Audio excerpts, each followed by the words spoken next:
Obviously हाम्रो लागि एकदमै ठुलो अचिभमेन्ट हो त्यो चाहिँ। अनि एकदमै इम्पोर्टेन्ट किन थियो भने एक त हाम्रो कन्ट्रीको हालत त्यो बेला एकदमै नराम्रो थियो अनि एकदमै कस्तो माहौल थियो। सो त्यसले गर्दा थोरै ह्याप्पिनेस पुग्यो होला आइएम स्योर हाम्रो देशलाई, हाम्रो फ्यान्सहरूलाई। अनि त्यसपछि हाम्रो वर्ल्ड कप क्वालिफायर थियो हाम्रो। सो एकदमै कन्फिडेन्स दियो त्यो टुर्नामेन्टले।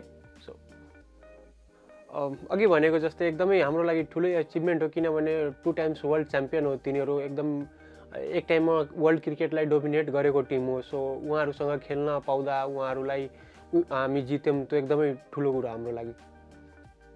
हाम्रो एकता लाइक युनिटी, जसरी हामी लाइक फर्स्ट म्याचमा त्यस्तो खासै टार्गेट बनाएको थिएनौँ, तब पनि कसरी टिम एफर्ट आयो, ब्याटिङदेखि बलिङदेखि फिल्डिङदेखि एकजुट भएर खेलिरहेको थियौँ। त्यो दिस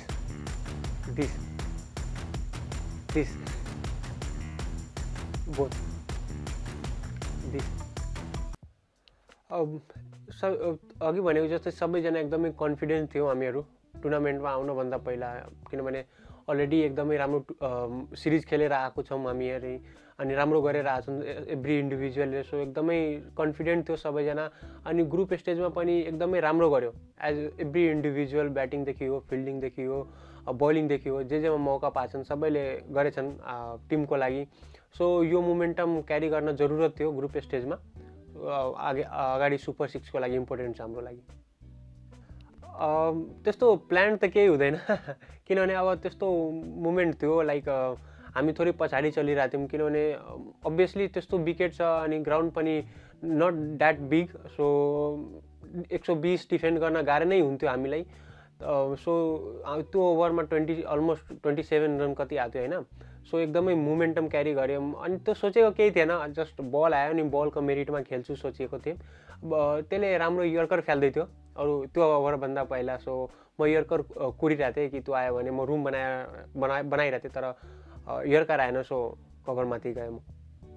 अभियसली अब इन्डिभिजुअल पर्फर्मेन्स आइसी स्पेसल त भइहाल्छ, तब पनि मलाई के लाग्छ कि जब म नेसनल जर्सी लगाएर खेल्छु नि, सो त्यो मोमेन्ट जब ग्राउन्डमा छिर्छु नि त्यो एकदमै स्पेसल हुन्छ। त्यो मेरो लागि खासै त्यस्तो मतलब गर्दैन कि म पर्फर्म गरोस्, एकदम 100 हानोस्, म्याच जितोस्। मेन कन्ट्री जित्नु पऱ्यो, नेपाल टिम जित्नु पऱ्यो, त्यो एकदमै इम्पोर्टेन्ट हो मेरो लागि। सो मेरो पर्फर्मेन्स नभए पनि कन्ट्री जितिरहेछ, म त्योभन्दा बढी खुस हुन्छु। अभियसली त्यो एकदमै ठुलो ब्रेक थ्रु थियो किनभने लाइक हाम्रो स्ट्रेन्थ स्पिन चाहिँ हो अनि स्पिनलाई तिनीहरू एकदमै राम्रो ट्याकल गरिरहेको थियो। स्यान्डी दाईलाई, ललित दाईलाई, they are playing really good स्पिनलाई।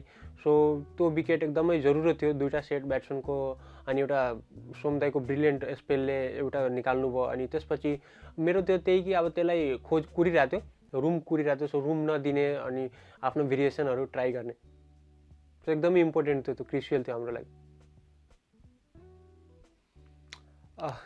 त्यही अब बितिसकेकोलाई हिस्ट्री भन्छ किनभने त्यो अगाडि केही काम आउने छैन आउने म्याचेसहरूमा। सो त्यो म बिर्सिसकेको छु। अभियसली एकदमै ठुलो अपर्च्युनिटी हो हाम्रो लागि, एकदमै राम्रो मुमेन्ट हो किनभने हामी एकदमै राम्रो क्रिकेट खेलेर आइरहेछौँ। सो त्यो दिन पनि एकदमै राम्रो क्रिकेट खेल्ने प्लान हुन्छ हाम्रो।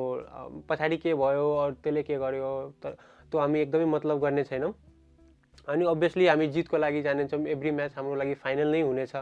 हाम्रो मेन चाहिँ ट्रफी हो, ट्रफीको लागि हेर्दैछौँ हामी। म यो पहिला पनि कतिलाई भनिसकेको छु, कतिचोटि बाहिर भनिसकेको छु कि यो पालि पक्कै हामी 10 वर्ष लगाउने छैनौँ किनभने एकदमै कन्फिडेन्स छौँ। म चाहिँ एकदमै कन्फिडेन्ट छु, हाम्रो एभ्री प्लेयर एकदमै कन्फिडेन्स छन् अनि they are doing really good with bats, ball and field. So एकदमै त्यो डाउटै छैन, 1% कसैलाई पनि डाउट छैन, न सपोर्टिङ स्टाफलाई न प्लेयरलाई। सो स्लग एमएस धोनी सुपरस्टिसन त केही होइन, तर म फलो गर्छु। लाइक म जुन कपडा योभन्दा पहिला विन म्याचमा जसरी लास्ट म्याच विन भएछ नि अनि जुन लुगा लगाइरहेको छु त्यही म एभ्री सक्सदेखि लिएर टी सर्टदेखि लिएर ट्राउजरदेखि म त्यही लाउँछु। Kirtipur no doubt. Funniest every one is funniest but I love hanging with Sompal दाइ। त्यो कहिले पनि सोचेन। Obviously chicken. विराट कोहली थियो तर अब गाह्रै छ जस्तो छ। Passionate and confident. म एकदमै कम बोल्छु। एकदमै एकदमै राम्रो छ, एकदमै बेस्ट मुभमेन्ट हुन्छ नि, एकदमै सब एकअर्कालाई सपोर्ट गरिरहेछन्।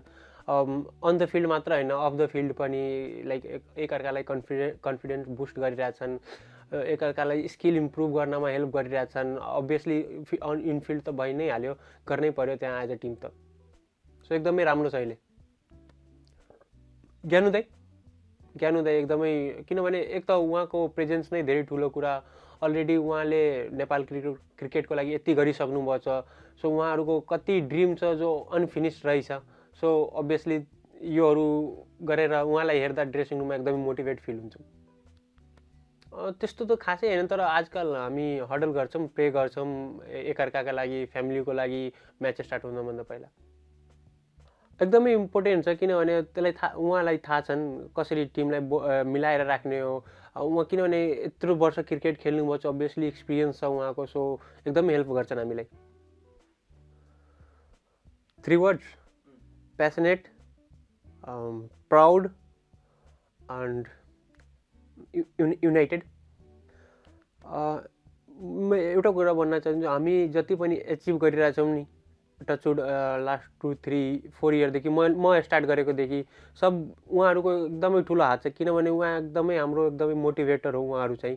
लाइक कस्तो कस्तो मुमेन्टमा हामी हेरिसकेछौँ, ट्युब ग्राउन्डमा लाइक पानी परिरहेछन्, छाता बोकेर बसिरहेछन्, कस्तो कस्तो यत्रो जोर जोरले पानी परेको बेला पनि साइडमा बसेर हेर्दैछन्। सो त्यो एकदमै मोटिभेट गर्छ मलाई पर्सनली चाहिँ। So thank you so much, keep supporting us, एकदमै राम्रो गर्नेछौँ। यस्तै माया गरिराख्नु। अभियसली क्रिकेट हो, अप्स एन्ड डाउन भइरहेको हुन्छ, as a individual, as a team. हाम्रो मात्र होइन, जत्रो ठुलो टिम भएपछि, जत्रो ठुलो प्लेयर भएपछि। सो किप ब्याकिङ, हजुरको एकदमै सपोर्ट त्यो बेला इम्पोर्टेन्ट हुन्छ। सो हामी एकदमै राम्रो गर्छौँ। किप सपोर्टिङ अस। योपालि हामी स्योर वर्ल्ड कप पुर्याउनेछौँ। एकदम सपोर्ट गरिराख्नु, माया गरिराख्नु हामीलाई।